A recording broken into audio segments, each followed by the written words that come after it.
چما قامشلو محمد اسماعیل اندام دسته سروکتیا انا کسی که د پریس کنفرانس دجی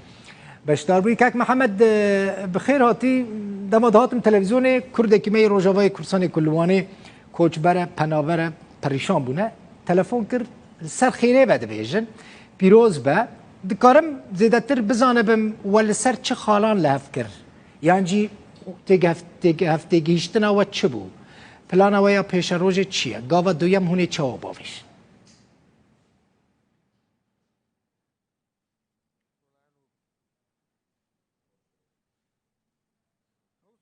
وان نیجارا ما جر چافدریا ولات گرتوی امریکا و نونرش تایبتی وزارت دربای امریکا و بالیوز وان روجلاتی فراته چافدریا و ما دانستاندن و دیالوگ دست بکر نبین شانده انجمن اجتماعی کردی و شانده پارتین هپیمانیا یکیتیان اجتماعی کردی سروی تبلی هنک خالین باوریه هین مانجی لی ما نخواست ام ببن آستانگ گام کاربن وی پیوجوه هاوی ما دیالوگا ها در باز کن ما ریکفتنه که سیاسی علی ما در باز کر و ما خلاص کر بهورا و ما بهورا هنک تگهشتن دواری بردوام بونا دیالوگ دا او تگهشتنین گل سر اساس ریکفتنه دهوکه ام کاربن او رکفتنا دو که ببنجهك وبنياتك ام کاربن دیالوگ بردوام بکن حتی بگن انجام رکفتنا کی هبش کو نابینا هر دو عالیادا بو کار کی هبش چه بدوار اداری و سیاسی و اداری و لشکری حمی وارادا جبرگو ام وکو انجمن اجتماعی کردی براستی دست به که دجی ام ببینن گرینگیا و کی هیا گرینگیا کریزی و کلویسیا کردی هیا ملت ما پیوستی ما په هيا پیوستی ملت ما په هيا هر وسا بهزه که یکریزید بهزه که ملت مرا د کارب رول کی گرینگ بلیزت په شروجا سوریه ده بروانیا چاک بر ما فهبونه خودت هندره سوریه ده دوان قناغه هدا نخاسم در فتکی باشه گو ولاتی ولاتی گرتو امریکا ایرو چافدیر و دیالوگا هيا هم گرینگ تبون و برسکرنج که شایا مراش خدیا ملت مرا هر وسا در فتك قوام كاربن هنك تشتري هرجلي و يعني بريكفتنا كجدي برو ريكفتنا كجدي هذا سربي أساسي تجهشتن نبينا هردو شاندادا جهشتن السربي أصلها قوما بهفدورة بريار دا قام ريكفتنا دوكي أواجو ملاطي ما تفيد زانه قول سر أساسي ريكفتنا كهبشة سياسي وإداري ولشكري وحمي واري هيدا جاو ببنجهك جو ركفتنا جدي ركفتنا تالي كاك محمد تخازن في بزانبم تد بيجي مال سر برسين سياسي لهفكرن شنو برسين سياسي قوال سر لهفكرن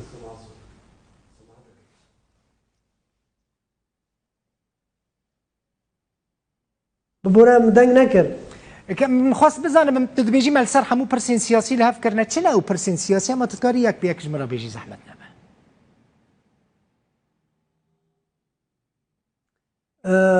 نرينا سياسي هبش ما الهف كريه برينها ما دور چند جلسه دانستانه دا سر انه ام كرد شد خوازن سوريا دا ما لها بهف دورا يك عليك كر ام رژیم درباري رژیم چاواد بينن ام اپوزيسيون چاواد بينن ام پيشروجا سوريا چاواد بينن تكليه سياسي قال عليه ناف دولتي ام چاواد بينن سربان خلا حميا ما نرينا که هفبش ركفتنا كل سرفي عليه او ركفتن جي مد بيانات ثانيه ملزمه لسرحمي اطرافها وهر كاس جي في باور بكار بين في نرينا هفبش نرينا هفبش يعني قوم سياسي الهفكريه اما قافا كقلكي جرينجا وبنجاها كسر افاد بتشتي بيجي قارب مصلحه ملاطمه وتشوا برجواندي بالاي قال ما تدا هب هون بكرتي جباركو برسين دنجي انا تخازن برس بكم هون سوريا كتشاوات دخوازن يعني و سوريا كلا مركزي نافندي دخوازن سوريا كفدرالي دخوازن يعني و آليين دن سرفي مسألة وسرچ الهفكر ام تبدأ بين سوريا كديمقراطي فرح حزبي برلماني نجبر كردا تنجبو حمي بكاتي قد سوريا داجبرغو بله. ولاتك وك ولات سوريا جو فرانتويا وفراينا هر وسط شناب يك عليك تحكمات حمياده بك فما او نرينا جو امد بينن باشروجا سوريا را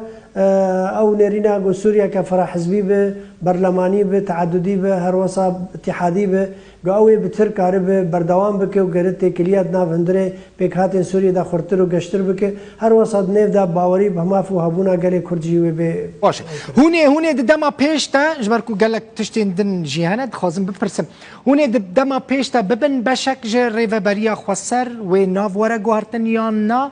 لسر مسألة إداري مسألة عسكري مسألة عبوري يعني مادي والسر تشل هفكر يانجي هوني السر وي تشوال هفكر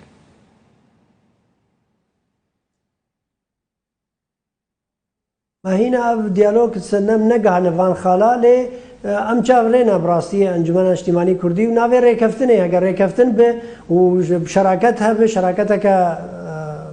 هفبش قلنا بين حردو آليادا سرواري إداري جي سياسي شاوا ملهف كريه سرواري سياسي وإداري ولشكري وابوري وتحمي واري جاني دا قام كاربن تشتكى هبش ريكفتنا كهبش ام هيفينا ام اميدن او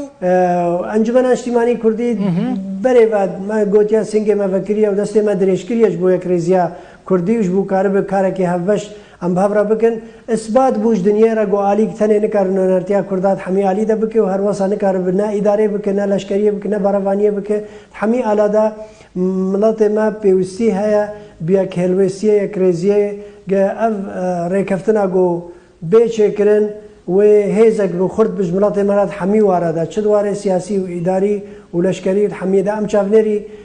رکفتنا که بهیوی که محمد کو تگهشتن به همراه کریه یا ام کاربن تبهیوی که هونی وکا ونها لفکر هون درکت بهفر درکتن پیشیا کامرایان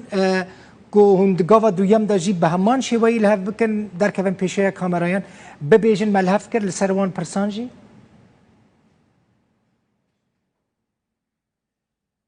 ما بخوشة يعني أما كو أنجمن اجتماعي كردي براسي جدينا قو أم كاربن بهفرا بجهن ريكفتنا كي السرفان خالا حميا ودل راحتي كي تاخ ناف جواتا كردي ومزجني كي باجي بدن ملات إخوة حتى أجمع بيجا أمي كاربن باري كاريافا ولات دوستي قو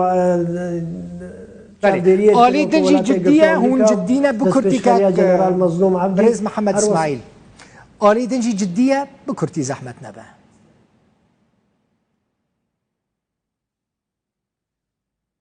والله جدي إما وكو أنجمان أم جدينا وبراسي أم هناك جديات الجن طرفي راعي جي جن الأمريكان جي دبينين جديتك هي أم حس كان جو طرفي دي جي جدي بقى نزانا يعني كارم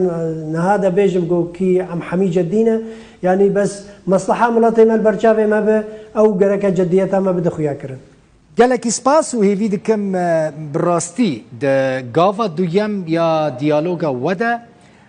بفي أواهي بفي تابلو يا جوان والسر پیشیا کامرایان ببینم هون لحف بکن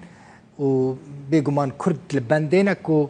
هون لحف بکن به هفرا روژاوای کرسانی اداره بکن زور سپاس محمد اسماعیل اندام دسته سروکتی انا کسی جی قامشلو میوانه مبوی